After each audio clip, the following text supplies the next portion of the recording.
La falaise de Bandiangara est un haut lieu du tourisme qui fascinait des milliers de visiteurs chaque année.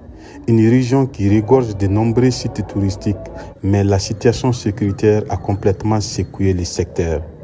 Comme Hadi Guindo, beaucoup de promoteurs touristiques profitaient bien du dynamisme du secteur avant la crise sécuritaire au Mali. Dans ma galerie, il y a de l'artisanat. Et pendant la période touristique, les touristes venaient visiter et il y a d'autres qui achetaient aussi. Bon, dans l'achat, je profitais et mes artisans qui venaient me vendre des sculpteurs, ils profitaient beaucoup. Mais depuis que le tourisme a baissé, bon, voilà des objets qui sont là et qui sont en train de pourrir. Une situation qui a conduit beaucoup de guides touristiques au chômage. Suleiman Guiré est un ancien guide. Il était au chômage pendant des années avant de créer sa propre entreprise. Bien avant, au moment où le pays était stable, moi je vivais du tourisme, je suis un guide touristique. Au moment où l'insécurité a envahi le Mali, on a souffert au moins 1 an, 2 ans, et après on s'est dit que ok, bref, il faut se débrouiller et faire quelque chose. Maintenant là, tu vois, les préférés que tu vois là, maintenant actuellement c'est ce que j'ai fait moi. Beaucoup de sites touristiques sont dans un état de dégradation avancé.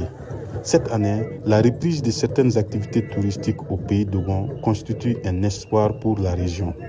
Rebecca Togo ne cache pas ses sentiments.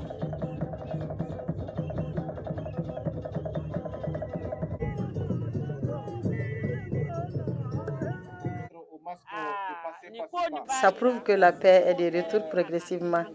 Sinon, il y a de cela quelques années, organiser un tel festival était pratiquement impossible dans notre zone ici.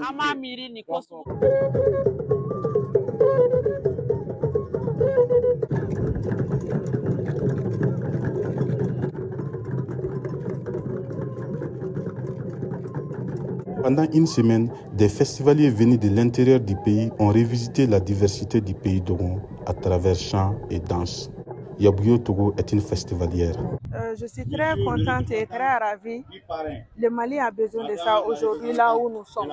Réunir ses dignes fils autour de la culture, de la paix et la cohésion sociale.